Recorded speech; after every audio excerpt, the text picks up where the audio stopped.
பத்தி சொல்லியிருக்காங்க.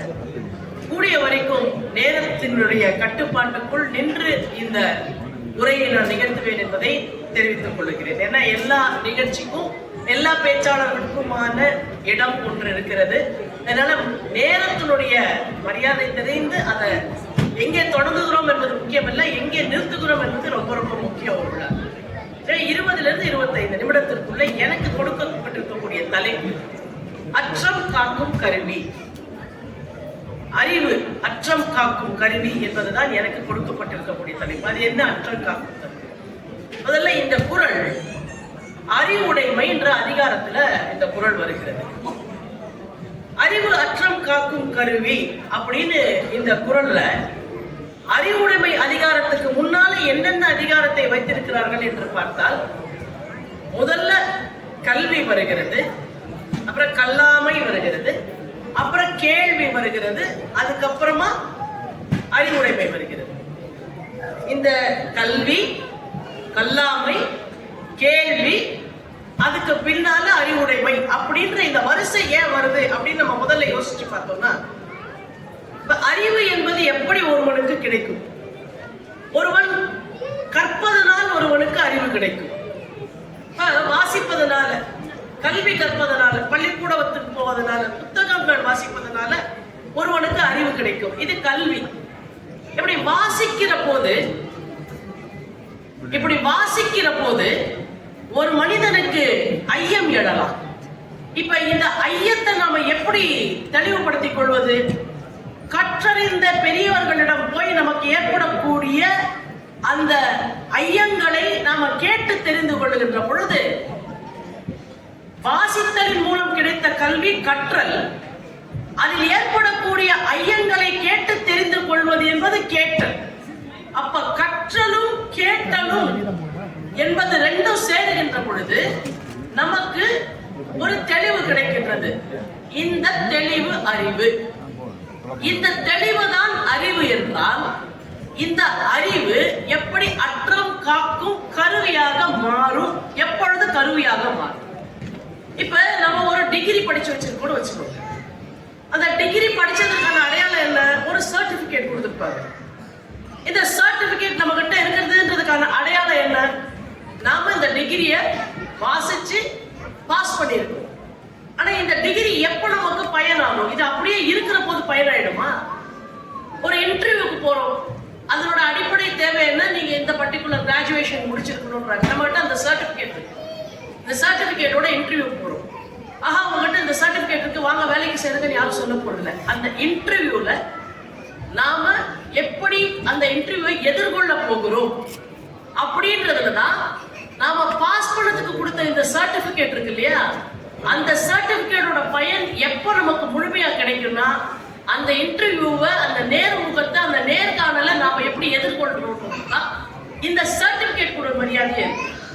அப்ப கல்வியின் மூலமாகவும் கேள்வியின் மூலமாகவும் நம்ம அறிவை வளர்த்து கொண்டு விட்டோம். ஆனா இந்த அறிவு எப்ப அற்றம் காக்கும் கருவியாக மாறும்னாக்க, வாழ்க்கையிலே நாம எல்லோருமே என்ன நினைக்கிறோம்? ஒரு கல்வியினுடைய பயன் வேலைக்கு போய் நமக்கு பெரிய சம்பளத்தை ஈட்டி கொடுப்பதற்கான பயன்தான் கல்வியினோட பயன் நினைக்கிறோம். இல்ல, கல்வியினுடைய பயன் அது அறிவாக பரிமளித்து உங்களுக்கு வாழ்க்கையிலே ஒரு சிக்கல் வருகின்ற பொழுது, ஆங்கிலத்தில் சொல்வதென்றால் when you are in crossroads என்று சொல்வார்கள்.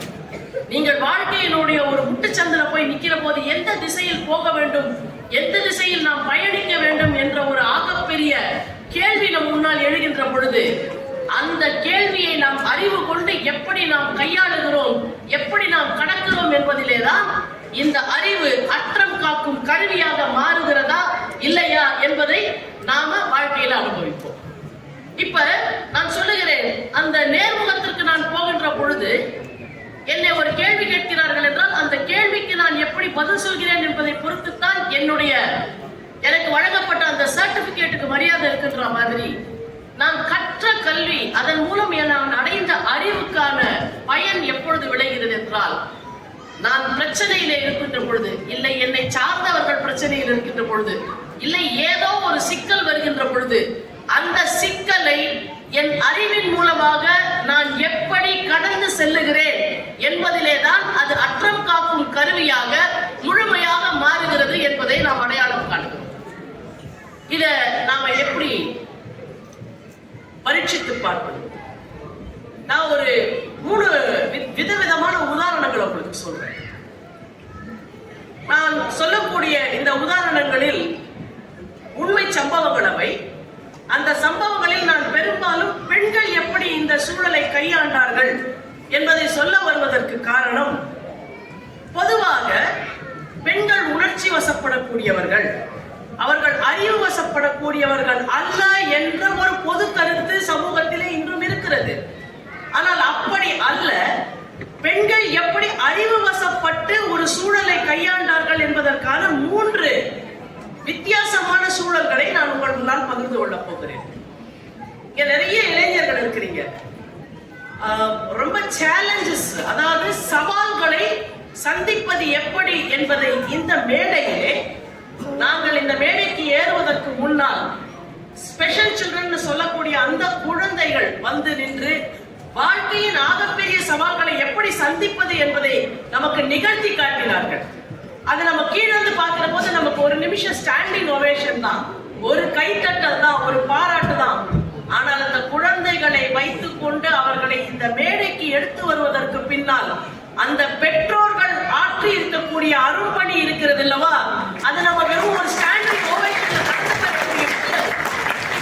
அது கணந்தோறும் நொடிதோறும் நினைந்து அவங்க செயலாற்றி கொண்டே இருக்க வேண்டும். இங்க அந்த ஒரு குழந்தை அழுத போது அந்த குழந்தை அழுகுதுன்றது மட்டும்தான் நமக்கு தெரிஞ்சது. ஆனா அந்த குழந்தையினுடைய அழுகைக்கு பின்னால் இருந்த காரணம் இது வருத்தத்தினால் வந்த ஆனந்தம் அல்ல, இத்தனை மக்களை நான் இன்னைக்குதான் பாக்குறேன்ற மகிழ்ச்சியினால வந்த ஆனந்தம்ன்றத அடையாளம் கண்டுபிடிப்பதற்கு ஒரு தாய் இருந்தார் அல்லவா. அந்த தாயினுடைய உழைப்பு என்பது புறந்தள்ளி விட முடியாத ஒரு உழைப்பு. அப்ப பெண்கள் உணர்ச்சி வசப்படக்கூடியவர்கள் என்று சொல்வதை ஒரு நிமிடம் புறந்தள்ளி விட்டு, சிக்கலான சூழல்களில் எப்படி பெண்கள் அறிவுவசப்பட்டு பணியாற்றி இருக்கிறார்கள் என்பதற்கான நான் 3 வித்தியாசமான சூழல்களை உங்களோடு பகிர்ந்து கொள்ள நினைக்கிறேன். அந்த 3 சம்பவங்களும் அறிவு அற்றங்காக்கக்கூடிய ஒரு கருவியாக எப்படி பயன்பட்டது என்பதை நாம் வள்ளுவனுடைய வழியில் சென்று பார்க்கலாம். எங்க ஊர்ல 2019 வருடம் ஒரு அழகி போட்டி நடந்தது. உங்க எல்லாருக்கும் தெரியும், அழகி போட்டி என்றால் பெண்கள் வந்து அந்த 0 சைஸ், ஸ்கின் டோன் எப்படி இருக்கணும், ஹைட், வெயிட் எல்லாமே கணக்குதான். 19 வயது பெண் ஒருத்தி அந்த அழகி போட்டிக்கு வருகிறாள். அந்த பெண்ணினுடைய பெயர் கரிமா யாதவ். இங்க என்னுடைய சகோதரர் பார்த்திபன் சொன்னாரு, 8 மில்லியன் மக்களுக்கு 18 மில்லியன் கேட்ஜெட்ஸ் இங்க விற்பனையாகி இருக்கிறதாக்க ஒருத்தர் கிட்டத்தட்ட 2.5 கேட்ஜெட் வச்சிருக்கிறதுக்கு சமம். அவங்களுடைய அந்த 2.5 கேட்ஜெட்ல ஒரு அரை கேட்ஜெட்டை ஓபன் பண்ணி கரிமா யாதவ்ன்ற நேம யூடியூப்ல போட்டு பாருங்க. ஐஸ்வர்யா ராயை விட ஆகப்பெரிய அழகியவள், ஐஸ்வர்யா ராயை விட ஆகப்பெரிய அழகி கரிமா யாதவ்ன்ற ஒரு நேம் போட்டு பாத்தீங்கன்னா தெரியும் யூடியூப்ல. இந்த பெண் அந்த அழகி போட்டிக்கு போகிறாள். 19 வயசு அந்த பெண்ணுக்கு. ஜஸ்ட் டிகிரி முடிக்கிற தலைவாயில் இருக்கா. இப்பதான் இன்னும் ஒரு 6 மாசத்துல டிகிரி முடிக்க போறா. அந்த நேரத்துல இந்த அழகி போட்டி வருகிறது. இந்த அழகி போட்டியில பெஸ்ட் ஸ்கின் டோன், அதாவது முகத்திலே இருக்கக்கூடிய அந்த முக அழகு வசீகரத்திலேயே அந்த முகத்தினுடைய சருமத்தினுடைய வசீகரத்துல வந்து அவளை விஞ்சக்கூடியவள் யாரும் இல்லைன்னு பெஸ்ட் ஸ்கின் டோன் அப்படின்ற அந்த அவார்டை அந்த 19 வயது பெண் அந்த மேடையிலே பெறுகிறாள் அந்த அழகி போட்டியில. அடுத்தது அவள் பயணிக்க வேண்டிய அழகி போட்டி என்பது மிஸ் யூனிவர்ஸ், உலக அழகி போட்டிக்கு அவள் அடுத்தது போக வேண்டும். இந்தியாவில இருந்து அவள் தேர்ந்தெடுக்கப்பட்டு விட்டாள். இப்ப நம்மள மாதிரி ஒரு நபர் அந்த இடத்துல இருந்தோம்னா என்னெல்லாம் நினைப்போம், அடுத்து உலக அழகி போட்டிக்கு தான் போகிறோம். நம்ம இந்த உலகத்துல எதுக்காக எல்லாருமே எல்லா யங்ஸ்டர்ஸ் இருக்கீங்க, எல்லாரும் எதுக்காக எதை நோக்கி பயணப்படணும்? எனக்கு ஒரு அடையாளம் வேணும், நான் யாரும் தெரியணும், நான் யாரும் இந்த உலகத்துக்கு காட்டணும், என்னை யார் பார்த்தாலும் அடையாளம் கண்டுபிடிக்கணும், நான் எல்லோருக்கும் உரிய அந்த அக்னாலஜ்மெண்ட் எல்லார்கிட்ட இருந்தும் எனக்கு வந்து என்னை எல்லாரும் அறிந்து கொள்ள வேண்டும் அப்படின்ற அந்த அடையாளத்தை தேடித்தானே இவ்வளவு பயணம். இப்ப உலக அழகி போட்டிக்கு போனா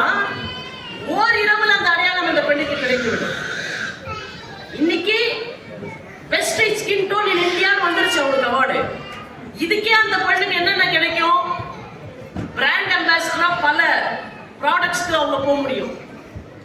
சினிமால நடிக்கிறதுக்கு பாலிவுட்ல இருந்து கோலிவுட்ல இருந்து எல்லா மொழியிலையும் அவளுக்கு நடிக்கிறதுக்கு வாய்ப்பு கிடைக்கும்.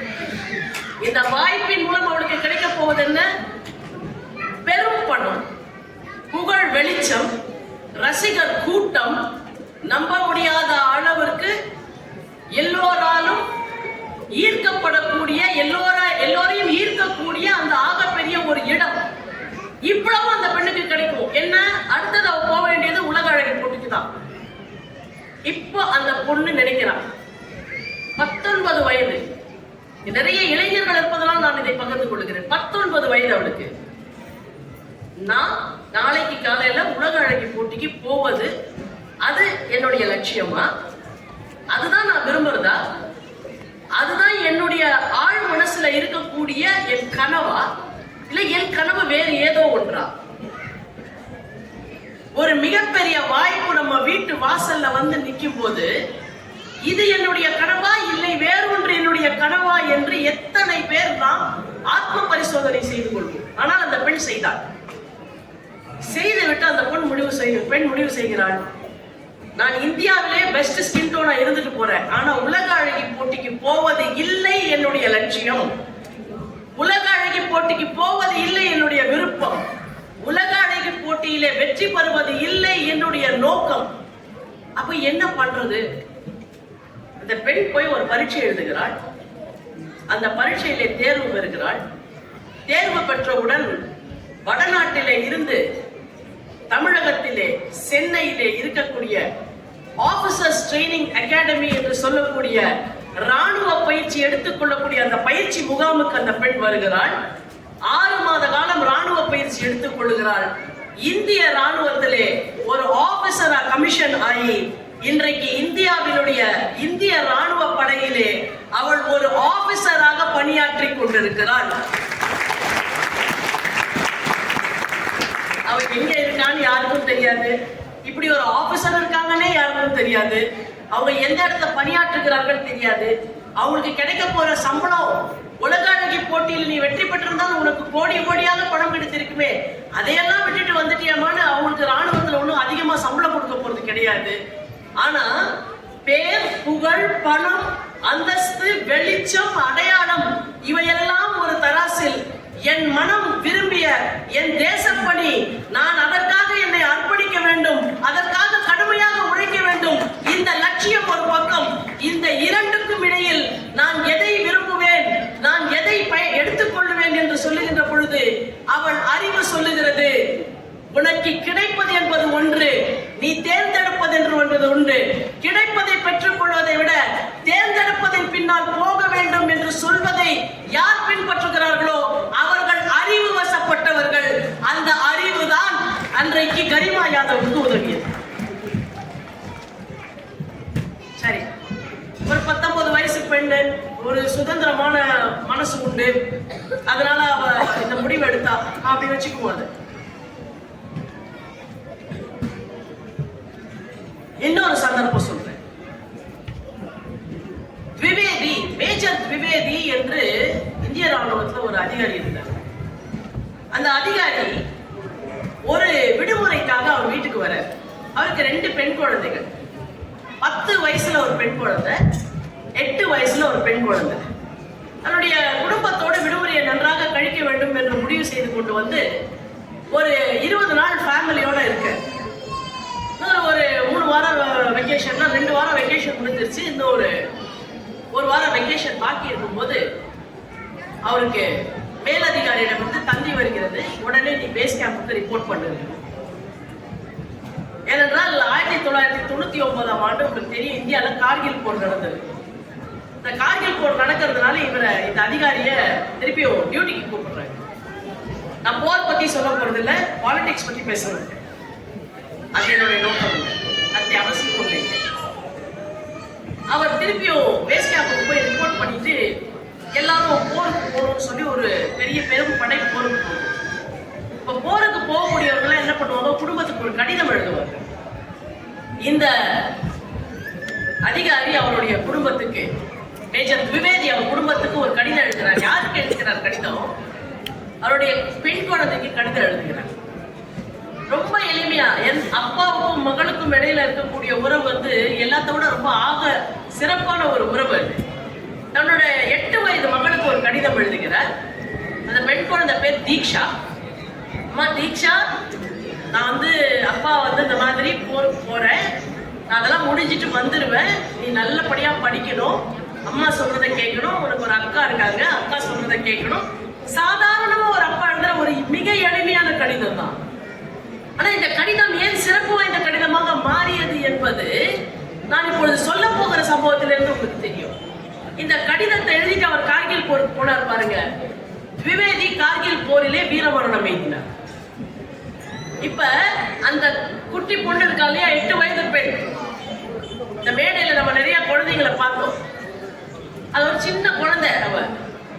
அவளுக்கு என்னன்னா, அப்பா போயிட்டாரு, இப்ப அப்பா வேணும்னு அழுத குழந்தை என்ன பண்ண முடியும்? ஆனா இந்த குழந்தை என்ன பண்ணுச்சு, அப்பா வேணும்னு சொல்லி அம்மாட்ட போய் அழல. எப்பெல்லாம் தனக்கு அப்பா வேணும்னு நினைச்சுதான் அந்த அப்பா எழுதின கடிதத்தை எடுத்து பார்க்கும். ஒரு கடிதத்தையே தன்னுடைய தந்தையாக பாவித்து அந்த குழந்தை 8 வயசுல இருந்து எப்பப்பெல்லாம் தன் அப்பாவை தோன்றுகிறதோ அப்பெல்லாம் அந்த கடிதத்தை எடுத்து வாசிக்கிறார். அதோட அந்த குழந்தை நின்றுதான் அவன் பெரிய ஆளு. அப்படி நல்ல குழந்தையா அந்த கடிதத்துல தன் தந்தை சொன்ன சொல் மாறாமல் நடந்து கொண்ட அந்த பெண்ணுக்கு 24 வயதாகிறது. 16 ஆண்டுகள் ஒரு கடிதத்தை மட்டும் தந்தையாக பாவித்து பாவித்து பாவித்து வளரக்கூடிய இந்த பெண் 24 வயதுல நினைக்கிறா, எனக்கு எங்க அப்பா ஒரு லெட்டர் எழுதினார்ல, இதே மாதிரி தானே நிறைய அதிகாரிகள் அவங்க குழந்தைங்களுக்கு லெட்டர் எழுதியிருப்பாங்க. அந்த லெட்டர் எல்லாம் என்ன ஆச்சுன்னு இந்த பொண்ணுக்கு தோணுது ஒரு நிமிஷம். அந்தந்த அதிகாரிகள் அவங்க அப்பாவோட ஃப்ரெண்ட்ஸ் தானே அவங்க எல்லாம், அவர்களும் உயிர் நீத்து விட்டார்கள் போர்ல. அந்தந்த வீட்டுக்கு போய் உங்க அப்பா கடைசியா எழுதின கடிதம் இருக்கா, உங்க அப்பா கடைசியா எழுதின கடிதம் இருக்கான்னு அந்த கடிதத்தை எல்லாம் கேட்கிறா. அவங்க அந்த கடிதத்தினுடைய ஒரு படியை அந்த பெண்கிட்ட கொடுக்குறாங்க. அந்த அத்தனை கடிதங்களையும் தொகுத்து லெட்டர்ஸ் ஃப்ரம் கார்கில் என்று 24 வயதிலே அந்த பெண் ஒரு புத்தகத்தை வெளியிடுகிறார். அந்த சங்கதியை உங்களோட பகிர்ந்து கொள்வதற்கான காரணம் என்னன்னா 2 விஷயம். லெட்டர்ஸ் ஃப்ரம் கார்கில் ஒரு புத்தகம் இருக்கு, நீங்க அமேசான்ல போய் அதை ஆர்டர் பண்ணீங்கன்னா அந்த புத்தகத்தை வாசிக்கின்ற பொழுது எல்லாவற்றையும் இழந்து விட்டோம் என்று அவநம்பிக்கையுறக்கூடிய ஒரு சூழலில் கூட நீங்கள் உணர்ச்சி வசப்படாமல் அறிவு வசப்பட்டீர்கள் என்றால் அறிவு அற்றம் காக்கும் கருவியாய் உங்களை அடுத்த தளத்தில் எப்படி கொண்டு போய் நிறுத்தும் என்பதற்கு லெட்டர்ஸ் ஆஃப் கார்கில் புத்தகம் ஒரு காரணம், ஒரு உதாரணம். சரி, 2 பேர் இப்படி, ஒரு இளம் பெண் சொன்ன, ஒரு சின்ன குழந்தை 8 வயசு குழந்தை சொன்ன.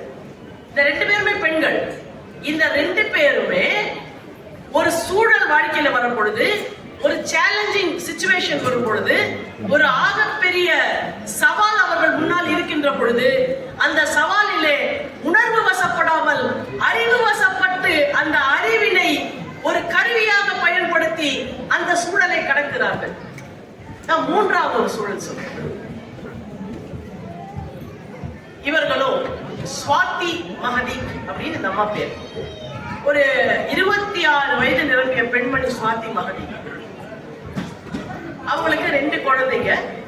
ஒரு குழந்தைக்கு 10 வயசு, அவங்களுக்கு 27 28 வயசு. ஒரு குழந்தைக்கு 8 வயசு, ஒரு குழந்தைக்கு 6 வயசு. அவருடைய கணவர் மேஜர் மஹதிக் ஒரு ஆபரேஷன்ல இறந்து போயிருந்தார். இப்ப 13 பொதுவாக ஈரோடு மகேஷ் எல்லாம் இங்க இருந்தாரு. ஈரோடு மகேஷும் சாராவும் இங்க பண்ணிட்ட விவாதத்தை எல்லாம் பார்த்தோம்னாக்க, அதாவது என்ன இந்த மாதிரி சண்டை போடுறாங்கன்ற மாதிரி நமக்கு தோணுச்சு. இன்னுமே கூட நிறைய பட்டிமண்டபங்கள்லாம் நீங்க பாத்தீங்கன்னாக்க ஆகப்பெரிய விவாதம் அங்க என்ன நடக்குதுன்னா, மாமியாரா மருமகளா நடக்குது. எப்பொழுதும் மாமியார்களும் மருமகளும் சண்டை போட்டுக் கொண்டேதான் இருப்பார்கள் என்பது கூட ஒரு ஆகப்பெரிய பொய்.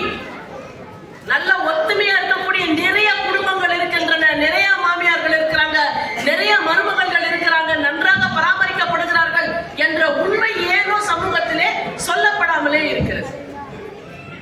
ஸ்வாதி மஹதிக்கினுடைய கணவர் மேஜர் மஹதிக்கினுடைய மரணம் நிகழ்ந்து 13 நாட்கள் அவர்களுடைய வீட்டுல எல்லா காரியமும் முடியுது. முடிஞ்ச உடனே தன்னுடைய மாமியாரையும் தன்னுடைய தாயாரையும் ஸ்வாதி அழைக்கிறார்கள். என்னம்மா அப்படின்றாங்க. இந்த 2 குழந்தையும் நீங்க பாத்துக்கோங்க. பாத்துக்கிட்டு நீ என்ன பண்ண போறன்னு கேக்குறாங்க. இல்ல, என் கணவர் 28 வயதுல இந்த தேசத்திற்காக தன்னுடைய உயிரை தியாகம் செய்து விட்டார். அவர் இருந்து இன்னும் செய்ய வேண்டிய பணி நிறைய இருக்கு, பாதியில விட்டுட்டாரு. அவர் மனசு பாடுபடுறதுனால நீ என்னமா பண்ண போறன்றாங்க.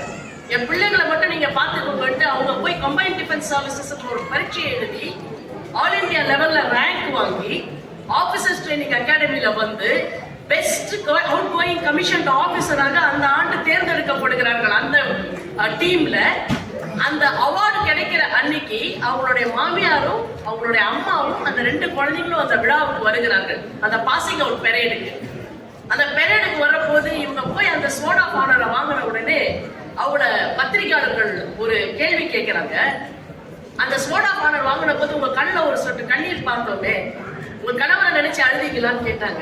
இன்னைக்கு இந்த மேடையில ஒரு குழந்தைய பார்த்தோம் இல்லையா, எதுக்கோ அந்த குழந்தை பயந்து அழுதுன்னு நினைச்சோன்னா அந்த அம்மா சொன்னாங்கல்ல, இல்ல இவ்வளவு கூட்டத்தை பார்த்து மகிழ்ச்சியில் எழுதுன்னு.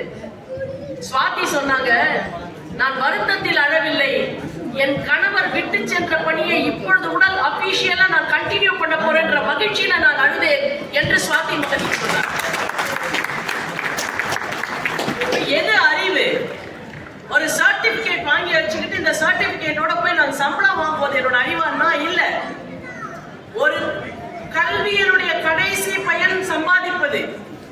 ஒரு கல்வியினுடைய ஆகச்சிறந்த முதல் பயன் என்ன என்றால், ஒரு சிக்கல் வருகின்ற பொழுது, ஒரு பிரச்சனை வருகின்ற பொழுது, ஒரு துன்பம் வருகின்ற பொழுது அந்த துன்பத்தை உணர்ச்சி வசப்படாமல் அறிவு வசப்பட்டு கடந்து சென்று நாம் மட்டுமல்ல நம்மை சூழ்ந்திருக்கக்கூடிய மற்றவர்களையும் காப்பாற்றி மேலேற்றி செல்வதுதான் அற்றம் காக்கும் கருவியாக இருக்க முடியும் என்பதைத்தான் வள்ளுவன் அறிவு அற்றம் காக்கும் கருவி என்று. நான் 2 சம்பவம் மட்டும் பகிர்ந்துகிறேன், நான் ஆர்மியா சொல்றேன். வீரம் என்பது என்ன? எங்க ஊர்ல ஒரு குழந்தை ஸ்கூல் பஸ் போற ஸ்கூல் பஸ்ல ஏத்தி விடுறாங்க. அந்த குழந்தைய அவசரத்துல அந்த குழந்தை பஸ்ல ஏறதுக்கு முன்னாடியே பஸ் புறப்பட்டுடுது. குழந்தை தவறி கீழே விழுந்துச்சு. பஸ்ஸோட பின்னாடி டயர் அந்த குழந்தை மேல ஏறிடுச்சு.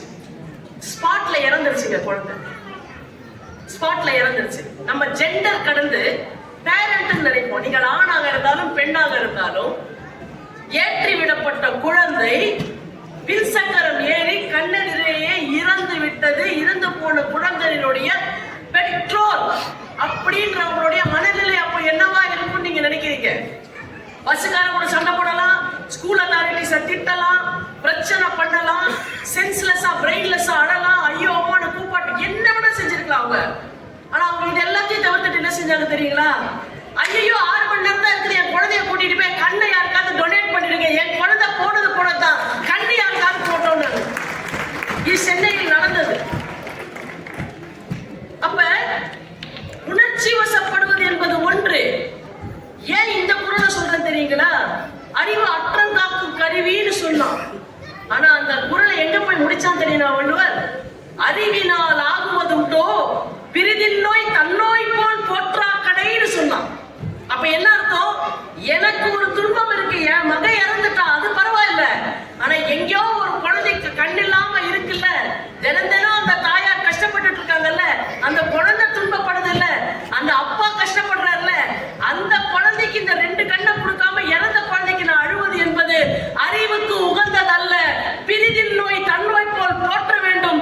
எனவே என் மகளின் 2 கண்கள் கண்ணில்லாத அந்த 2 பேருக்கு கிடைக்கட்டும் நினைக்கும் பொழுது அறிவினால் ஆகுவதுண்டோ பிரிதின் நோய் தன்னோய் போல் போற்றா கடை என்று வள்ளுவன் சொன்ன அந்த குரலை வாழ்ந்து காட்டக்கூடியவர்களாக பெற்றோர்கள் இருந்திருக்கிறார்கள்.